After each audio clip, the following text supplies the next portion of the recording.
Изградените мостови на реките во изминатите години им ја олеснија комуникацијата на жителите во ридско-планинските реони и оние кои живеат во градот, а имаат своји имоти по распрсканите села и мала низ Осоговието.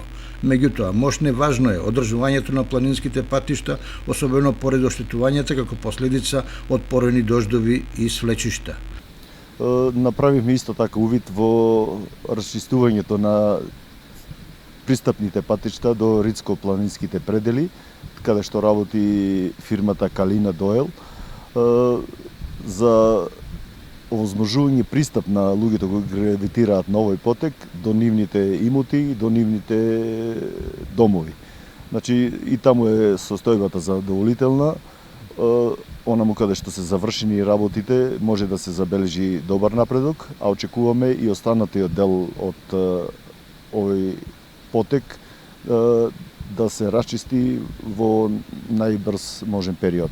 Иако сегашната состојба со патната инфраструктура е задоволителна, сепак населението кое гравитира кон Осоговските планини бара уште поголема присутност на механизацијата, особено на критичните делници.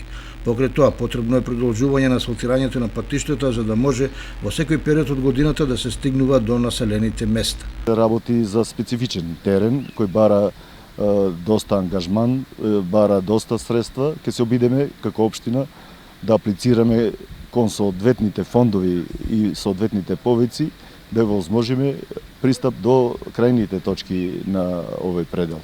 Ке направиме се да ги удостоиме луѓето со пристојни патишта и можност да се доаѓа до крајните точки. Токму патната инфраструктура кон планинските села е суштински фактор за поголемо искористување на природните богатства во делот на земјоделието, сточарството, а во последно време и во туризмот.